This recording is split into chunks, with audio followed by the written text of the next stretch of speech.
remember the Halloween party at my house last year.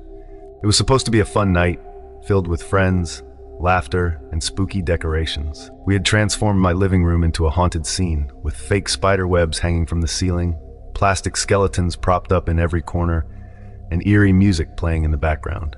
Everyone was dressed up, from classic vampires to witches, and even a few obscure characters. It was all good fun, or at least that's what we thought.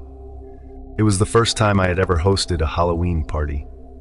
I'd always been more of an introvert, not the type to throw big gatherings, but something about Halloween felt different. It gave me an excuse to invite everyone over, decorate, and let loose. I had planned everything down to the last detail: candy, drinks, games, and of course, a horror movie marathon. The night started perfectly. People arrived around 8 p.m., and by 9, the house was filled with conversation and laughter. I was dressed as a vampire, my fake fangs clacking against my teeth every time I smiled. My best friend Sarah had come early to help set up, and she was the life of the party, making sure everyone was having a great time. But as the night wore on, something felt off. I couldn't put my finger on it at first, but there was a strange tension in the air, like an unseen presence was lurking in the shadows of my house. Maybe it was just the atmosphere, the fake fog machine, the dim lights, or the creepy music. Or maybe it was something more. Around 11 p.m., the crowd had thinned a little. Some people had left early, citing work the next day, but there were still a good 15 people hanging out, sipping drinks and chatting. We were just about to start the next round of horror movies when the doorbell rang. I wasn't expecting anyone else to show up at that point. Everyone I'd invited was already there or had left. But maybe it was a late arrival, or a friend of a friend. I didn't think much of it as I walked toward the door, still laughing at something someone had said.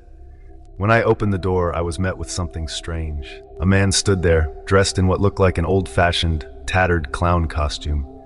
His face was painted grotesquely, with streaks of red smeared across his cheeks, and a smile that seemed too wide. His eyes, though, were what got to me, dark, sunken, and completely emotionless. I stared at him for a moment, waiting for him to speak, to explain why he was there.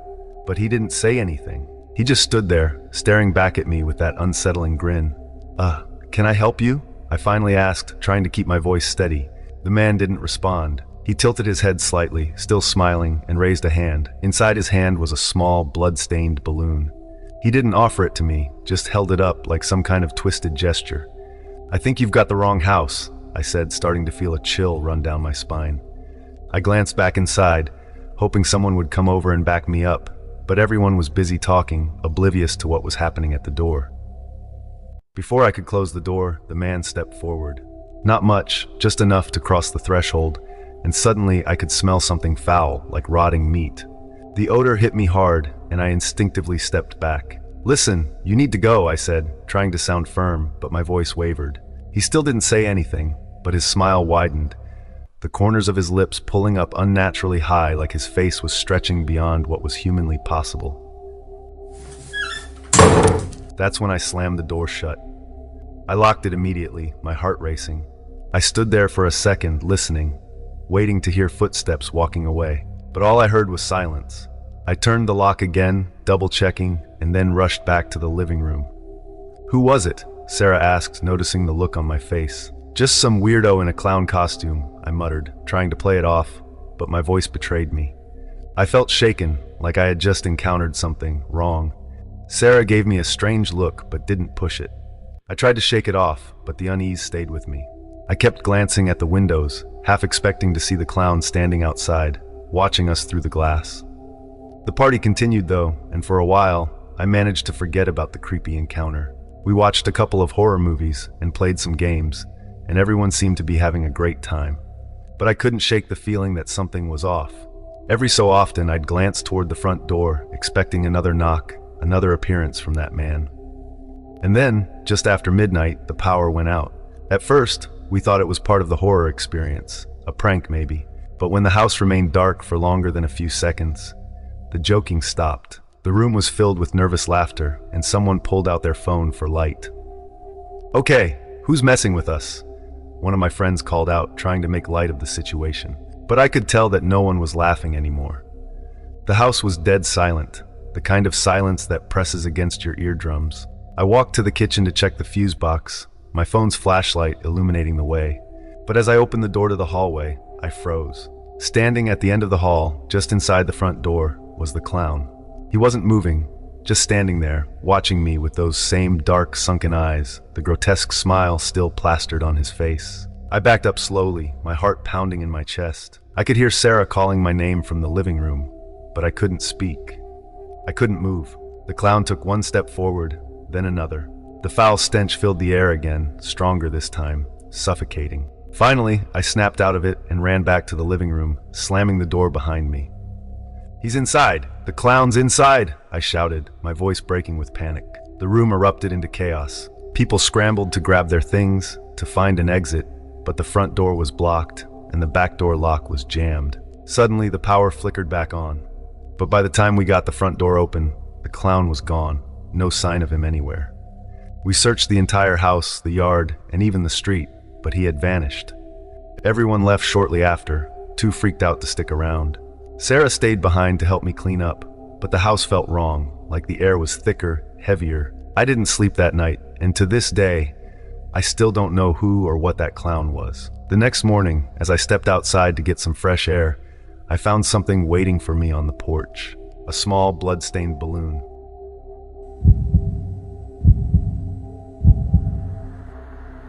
I wasn't supposed to be out that late, but one thing led to another, and suddenly I found myself driving through the back roads at midnight. The dark, rural stretch between towns was quiet, the kind of eerie quiet that made you feel like the world had forgotten you existed. My gas tank had been running low for the last 10 miles, and I was starting to worry. Then, like a beacon in the darkness, I spotted a gas station up ahead, its flickering lights casting a weak glow on the otherwise deserted road. The station looked old and run down, the kind you only see in small towns or forgotten highways. A faded sign hung above the pumps, barely readable through years of wear and neglect. But there were a few cars parked in front, and a small group of people was gathered near one of the pumps. That seemed odd to me. Who else would be out here this late, at a place like this? I pulled in, my tires crunching over the gravel as I coasted to a stop. I got out and stretched, eyeing the group of people. They weren't saying much, just standing around looking a little out of place. There were 5 of them, and they all looked like regular people, some in hoodies, others in casual clothes, but their silence was unsettling. I tried to shake off the unease as I walked toward the pump. One of the men, a guy with a thick beard and a worn-out baseball cap, glanced at me but didn't say anything. He just nodded slightly, as if acknowledging my presence but nothing more. I inserted my card into the pump and started filling up, the sound of the gas flowing into the tank the only thing breaking the silence. I kept glancing at the group, expecting them to start talking or maybe leave, but they stayed there, just standing in a semicircle, watching the gas station's small convenience store. The flickering light from inside the store made their faces look even more unsettling. It was then that I noticed something off about the station. The air around it felt different, heavier, like the atmosphere was pressing down on me. The faint hum of the old, overhead lights wasn't quite right either. It had a strange buzzing, like a swarm of insects too close to my ears. Suddenly, one of the women in the group spoke up. Her voice was shaky, barely above a whisper. "Did you see him?" she asked, but it didn't seem directed at anyone in particular. I froze for a second, trying to make sense of what she meant. My mind raced with possibilities. Maybe someone had been creeping around. Maybe they saw something that spooked them. I didn't want to jump to conclusions, but the whole situation was starting to feel more and more wrong. "See who?" I asked, forcing myself to sound calm. The woman didn't answer. Instead, she just pointed toward the convenience store, her hand trembling slightly. The others in the group shifted uncomfortably, but didn't say a word. I looked toward the store. The front window was smeared with dirt and grime, and the dim lights inside barely illuminated the shelves. At first, I didn't see anything unusual, just the typical rows of snacks and drinks. But then, through the dirty glass, I noticed movement, something small, just a flicker at the corner of my vision. I squinted, trying to get a better look, and that's when I saw him. A figure stood in the shadows at the back of the store. He was tall, unnaturally tall, his head nearly brushing the ceiling. His body was covered in what looked like a long, tattered coat, and his face was wrong. It was blank, featureless, like someone had painted over it with a thick layer of white. I blinked, not sure if my eyes were playing tricks on me. But no, he was still there, standing perfectly still, watching us through the window. "Who the hell is that?" I muttered, more to myself than anyone else. But one of the other men in the group, a guy with shaggy hair and a nervous expression, answered. "He's been there for the last hour," he said, his voice low and unsteady. "We've been trying to figure out what to do." I felt a chill run down my spine. "You've been here for an hour?" I asked, glancing back at the group. The bearded guy nodded. "We came in for gas, just like you. But then we saw him. He doesn't move, doesn't come closer. He just stands there." I turned back to the figure in the store. He was still there, completely still, like a statue. My instincts told me to leave, get back in my car, and drive away as fast as I could. But something about the situation held me in a place like I needed to know more. Even though every rational part of my brain was screaming at me to go, the sound of the gas pump clicking off startled me, and I jumped slightly. I quickly replaced the nozzle and glanced at the group again. "Why don't we just call the cops?" One of the other women, a younger girl with wide, fearful eyes, shook her head. "We tried. No one's answering. The phones don't work out here." "Great. Of course they didn't. We were in the middle of nowhere after all." I pulled out my phone, hoping that maybe, just maybe, I'd have a signal. But the screen was blank. No bars, no connection. I sighed, feeling the weight of the situation settle over me. "So, what's the plan?" I asked, trying to sound more confident than I felt. "We can't just stand here all night." The bearded man shrugged, his face pale under the flickering lights. "I don't know, but no one's going in there, that's for sure." I couldn't argue with that. Something about the figure in the store felt wrong. Like he didn't belong in this world, like he was some kind of dark, twisted thing that had crawled out of the shadows just for tonight. I took a step back toward my car, my mind racing. Should I just leave? Was it worth the risk to stay and figure out what was going on? But as I debated with myself, something changed. The figure in the store moved. It wasn't a quick movement, more like a slow, deliberate shift. His head tilted slightly to the side as if he was considering something, and then he took a step forward, out of the shadows. The group gasped, and I felt my heart skip a beat. The figure's long, lanky body moved with an unnatural grace, and his faceless head seemed to turn toward us, even though there were no eyes to see with. "We need to go," the shaggy-haired guy said, his voice shaking with fear. "We need to go now." No one argued. We all turned toward our cars, scrambling to get inside. My hands fumbled with the keys, my fingers trembling as I unlocked the door. I glanced back at the store, just in time to see the figure press up against the glass, his faceless head now inches away from us. I didn't wait any longer. I jumped into the car, started the engine, and peeled out of the gas station as fast as I could. The others followed, their headlights disappearing into the darkness as we sped down the road, away from whatever that thing was. I don't know what I saw that night, or why it was there, but I'll never forget the way it moved, the way it seemed to watch us without eyes, without a face, and I'll never go back to that gas station again. Some things are better left unexplained. I never liked working the late shift at McDonald's. Something about the long, empty hours and the cold, fluorescent lights made the whole place feel eerie after midnight. Sure, we'd get the occasional customer, some night owls looking for a quick meal, or people stumbling in after a night of drinking, but for the most part, it was dead silent. This McDonald's was tucked away in a quieter part of town, just off a highway exit. It was a small location, mostly serving the local neighborhood and travelers passing through. I had worked there for about a year and knew the routine inside out. Cleaned the fryers, restocked the supplies, and kept me awake until the shift was over. Easy enough, but the feeling of isolation during those quiet hours always got to me. That night started like any other. The clock had just struck 1 a.m. and the dining area was empty. My coworker, Tom, was in the back prepping some food for the next day, and I was manning the front counter, though there wasn't much to do. The hum of the soda machines was the only sound, and I found myself spacing out, staring at the security cameras.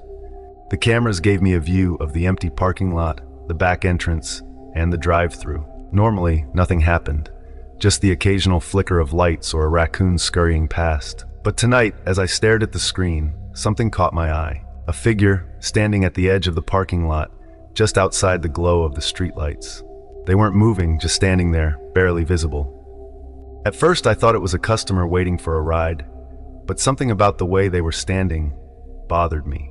They were too still, too rigid, I couldn't make out any details from the grainy camera feed, but I could tell they were just watching the restaurant. "Hey, Tom," I called out, not taking my eyes off the screen. "Do we have someone out front?" Tom came up to the counter, wiping his hands on his apron. He glanced at the screen, squinting. "Weird. Looks like they're just standing there. You want me to check it out?" "Nah, probably just waiting for an Uber or something. I'll keep an eye on it." Tom shrugged and went back to the kitchen. I kept watching the cameras, but the figure didn't move. They just stood there, motionless, right on the edge of the lot where the darkness swallowed them up. My stomach tightened, but I told myself it was nothing. Just some weirdo hanging out too late. No big deal. Then, without warning, the figure started moving. Slowly, they walked toward the building, stepping into the light.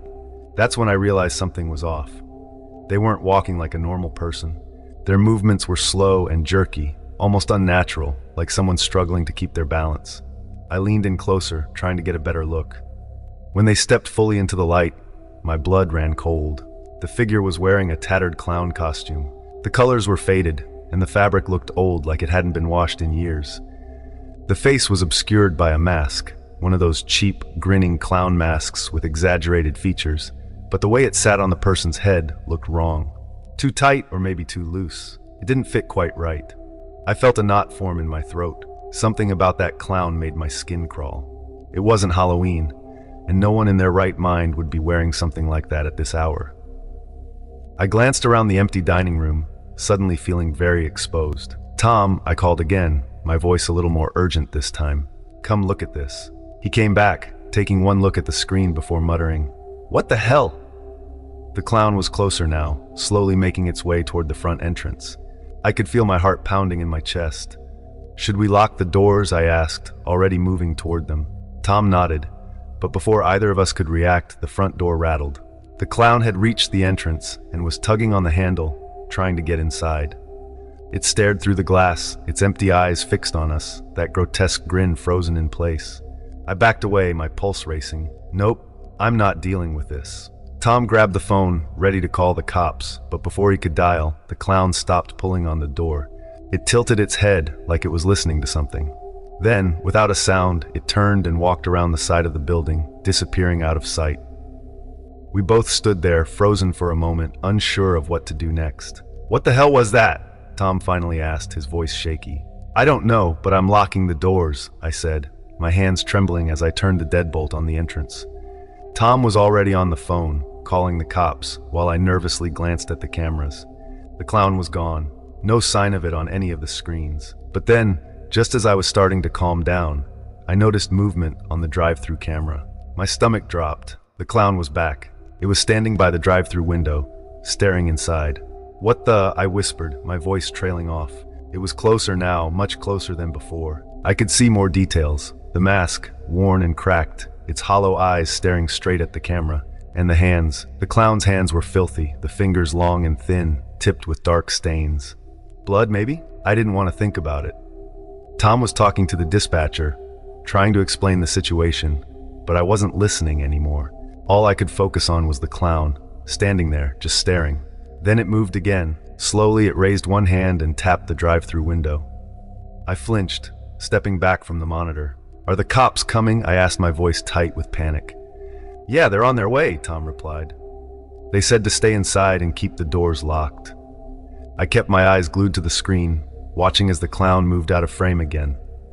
But I could still hear it, the faint sound of footsteps, shuffling around the building. Minutes felt like hours. The police were taking too long. I paced around the front counter, checking the doors and windows every few seconds. Tom stayed near the phone, his face pale and tense. Finally, after what felt like an eternity, the flashing lights of a police car appeared in the parking lot. I breathed a sigh of relief as two officers stepped out, shining their flashlights around the building. One of them knocked on the front door, and I hurried to let them in, explaining everything in a rush. They checked the cameras and swept the perimeter, but the clown was gone. No trace of it anywhere. One of the officers told us it was probably just some prankster, but I wasn't convinced. Tom and I didn't speak much after that. We finished our shift in tense silence, and I kept my eyes on the cameras until the morning crew arrived. I never saw the clown again, but I couldn't shake the feeling that it wasn't just some prank. Something about the way it moved, the way it watched us, it felt wrong, like it wasn't human. To this day, every time I work a late shift, I find myself glancing at the cameras, half expecting to see that clown standing there, waiting for another chance to get inside.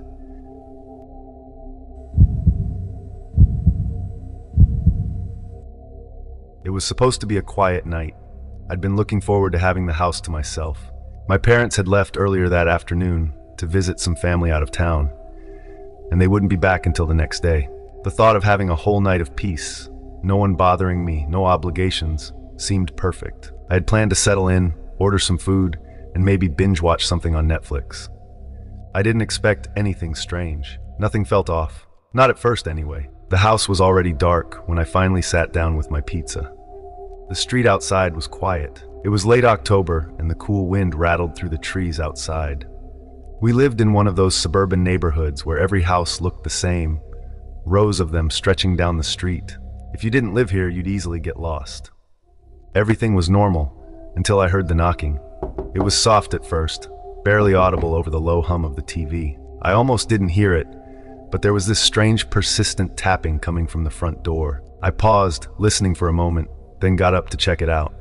I thought it might be some late-night trick-or-treaters, though it was well past 9 p.m., and Halloween wasn't until tomorrow. Still, kids can be unpredictable. I peeked through the peephole, half expecting to see some kids in costumes waiting for candy, but there was no one there. The porch was empty. I opened the door a crack and looked out, scanning the front yard and the driveway. Nothing. The wind blew, rustling the fallen leaves, but other than that, everything was still. A shiver crawled up my spine as I closed the door and locked it, a growing sense of unease settling over me. It wasn't until I sat back down that I heard it again. The knocking was louder this time, more deliberate. It came from the back of the house, from the sliding glass door that led out to the backyard. I paused, my heart thudding in my chest. Who the hell would be knocking at the back door? We didn't even have neighbors on that side, just a long stretch of woods. I grabbed my phone and hesitantly walked to the back of the house, flipping on the kitchen light. The backyard was pitch black, except for the faint glow of the porch light. I walked over to the sliding door, peering through the glass. Nothing, no one was out there. I unlocked the door and slid it open slightly, just enough to step out and look around. The cold wind bit at my skin as I stepped onto the deck, scanning the darkness. The woods loomed beyond the yard, the trees swaying gently in the wind. Something wasn't right. I could feel it, like the air itself was watching me. I quickly stepped back inside, locking the door behind me. My heart was racing now, the unease growing into something more. I told myself it was just the wind, or maybe some stray animal, but deep down, I knew that wasn't it. The house was quiet again for a while after that. Too quiet. I tried to distract myself, flipping through channels, but I couldn't shake the feeling that something was wrong. I kept glancing over my shoulder, half expecting to see someone standing there. My phone buzzed, breaking the silence, and I jumped slightly before grabbing it. A message from my parents. Everything okay? Don't forget to lock up. I swallowed hard and typed back, yeah, everything's fine. I didn't tell them about the knocking. It seemed silly. Maybe I was just being paranoid. But that sense of being watched lingered, hanging in the air like a thick fog. Then the power went out. The house plunged into darkness, the TV cutting off mid-sentence. I stood up, heart pounding in my chest, trying to adjust to the sudden blackness.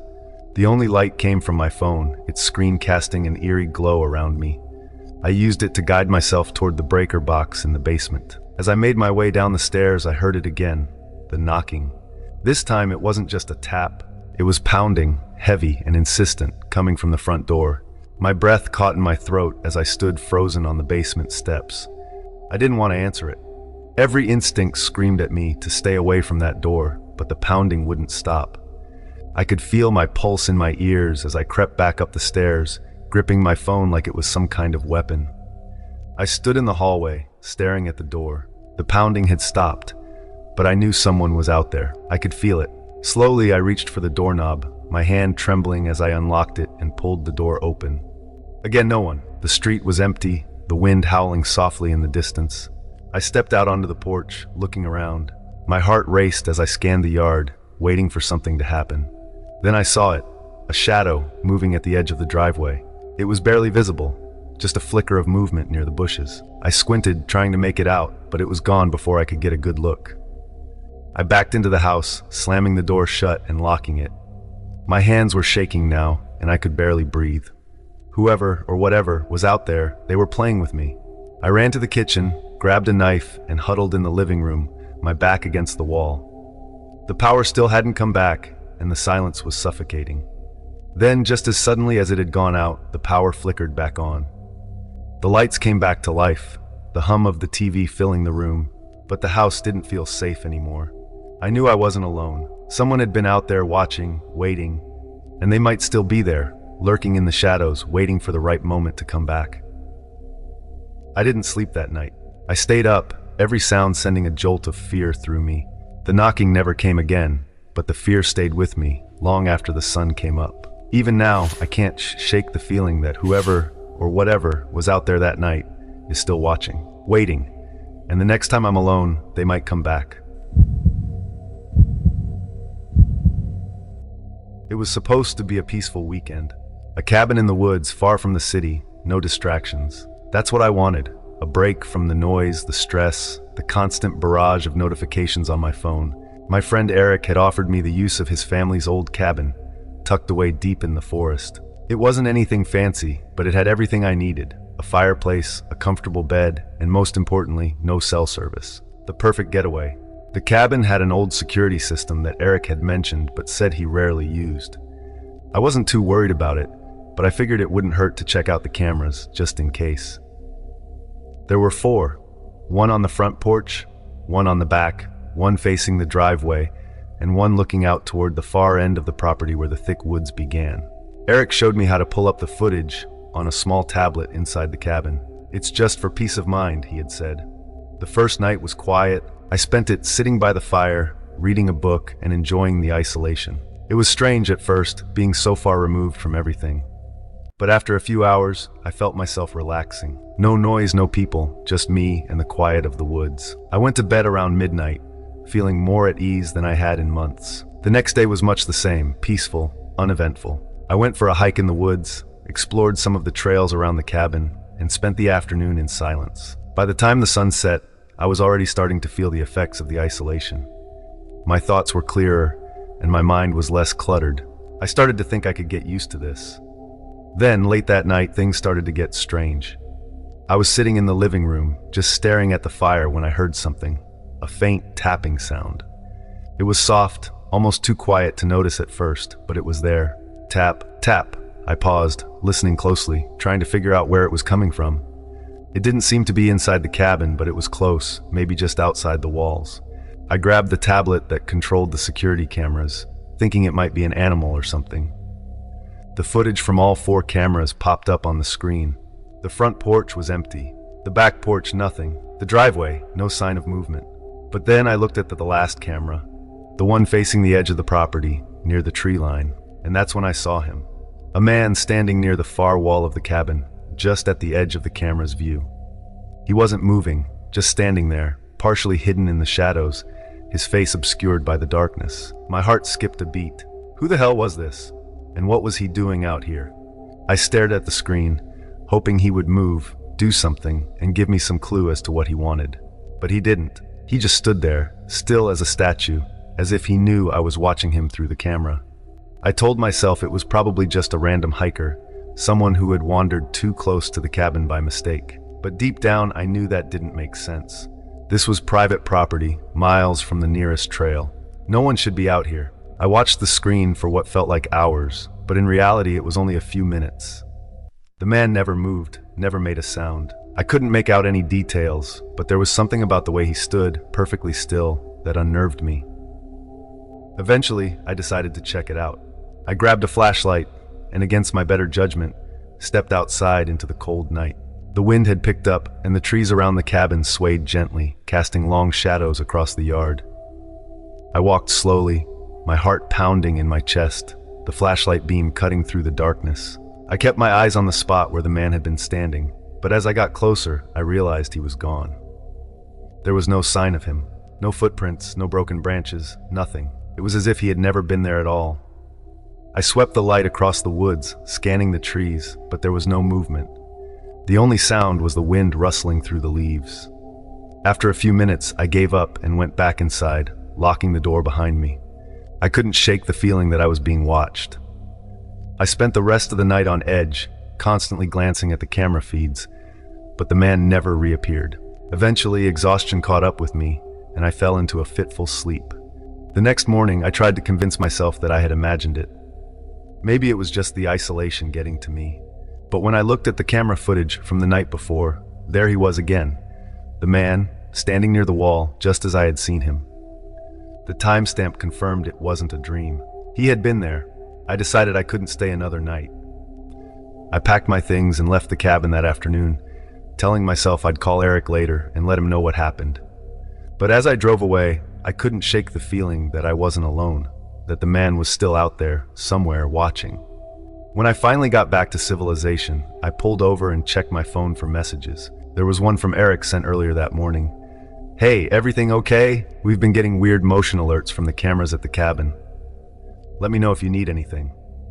I stared at the message, my hands trembling. I hadn't triggered any motion alerts. The cameras had been quiet all night, except for the footage of the man. I never went back to that cabin. And I never told Eric about the man. Some things are better left unexplained. It started as a routine night for Officer Matt Riley. A quiet Tuesday evening shift in a small town where nothing much ever happened. The streets were empty, save for the occasional car driving by, and Matt had settled into the familiar rhythm of his patrol, sipping on a lukewarm coffee while cruising down the main street. The police radio crackled to life with a dispatch call, breaking the silence of the night. "Unit 17, we've had a report of suspicious activity in the old industrial area near the warehouse district. No description of the suspect. Might be a prowler. Please investigate." Matt sighed. The old industrial area was notorious for attracting troublemakers, teenagers daring each other to break into the abandoned buildings, or drifters seeking shelter for the night. He'd been out there more times than he could count, but it was usually nothing serious. Still, he knew the drill, and it beat sitting in his cruiser for the next few hours doing nothing. He acknowledged the call and turned his car toward the industrial district. The streets grew darker as he drove further from town. The warehouses loomed large, their windows boarded up and their doors rusted shut from years of neglect. The place had been shut down for decades, ever since the local factories went out of business, leaving behind a ghost town of steel and concrete. When Matt pulled up to the area, everything looked just as it always had, dark, empty, lifeless. He parked his cruiser near the entrance of the largest warehouse and scanned the area with his flashlight. The beam cut through the darkness, but nothing seemed out of place. Still, something about the place felt different tonight, like the air was heavier, more oppressive. As he stepped out of his car, he radioed in his position. "Unit 17 on the scene. We'll investigate the perimeter." He started walking toward the nearest building, the gravel crunching under his boots, the only sound in the stillness. As he approached the entrance, he noticed something unusual. A faint light flickering from inside one of the smaller buildings. It was barely visible through the cracks in the boarded-up windows, but it was there, unmistakable. "Could be squatters," Matt muttered to himself. It wasn't uncommon for people to seek shelter in the old buildings, though he couldn't remember ever seeing anyone with electricity out here. Maybe someone had brought a generator. He approached cautiously, his hand hovering near his holster. As he got closer to the building, he heard a sound, a low, shuffling noise like footsteps dragging across the floor inside. His instincts kicked in, and he moved toward the door, trying to stay quiet. The door was slightly ajar, a crack wide enough for him to see inside. What he saw sent a chill down his spine. A man was standing in the middle of the room, hunched over, his back to the door. He was moving strangely, his shoulders twitching and jerking, as if he was struggling with something. On the floor beside him was a large dark bag, half-zipped, and something inside was moving. Matt's breath caught in his throat as he realized that the bag was too small for a person, but something, or someone, was inside. "Police!" Matt shouted, drawing his gun. "Turn around slowly and put your hands where I can see them." The man froze, but he didn't turn around.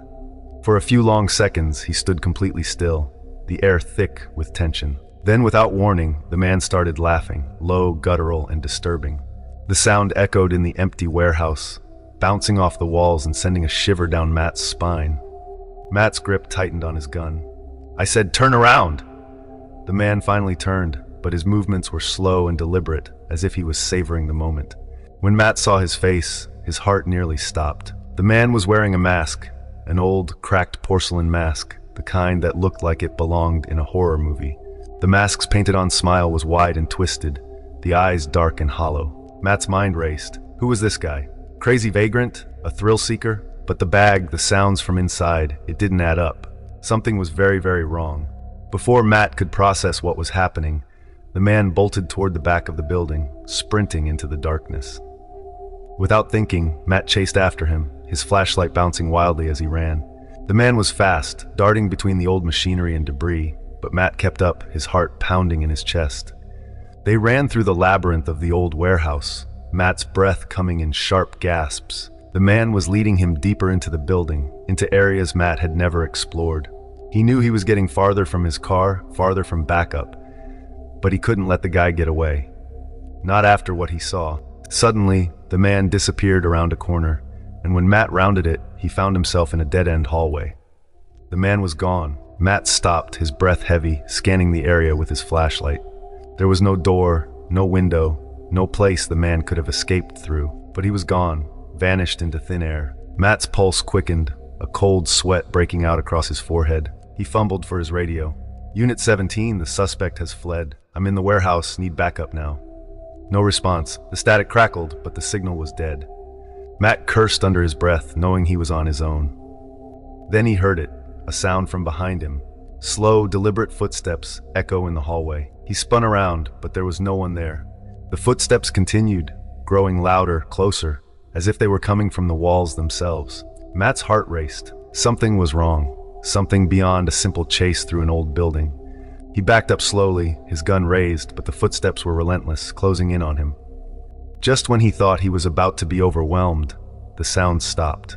The silence that followed was suffocating. Then, in the distance, the faint sound of sirens broke through the stillness. The backup had arrived. Within minutes, other officers flooded the building, searching every inch of the warehouse. But the masked man was gone. They found no sign of him, no trace that he had ever been there, except for the bag. The bag Matt had seen earlier was gone too. All that remained was the unsettling memory of that twisted laugh. Hours later, when the sun had started to rise, Matt sat in his cruiser, exhausted and shaken. The police had searched the entire warehouse and surrounding buildings, but came up with nothing. No clues, no evidence, nothing to explain what had happened. As he filled out the report, one of the detectives came over, his face grim. "We ran the description of the mask through the system. You're not going to believe this." Matt looked up, confused. "What do you mean?" The detective handed him a file. "The man you saw, he matches the description of a criminal we've been chasing for years. He's been involved in multiple kidnappings and murders, but he's always managed to slip through the cracks. We didn't think he was still active until now." Matt felt his blood turn to ice. The man in the mask wasn't just some drifter. He was a wanted criminal, someone the police had been hunting for years. They had almost caught him, but he was still out there, and Matt had come face to face with him.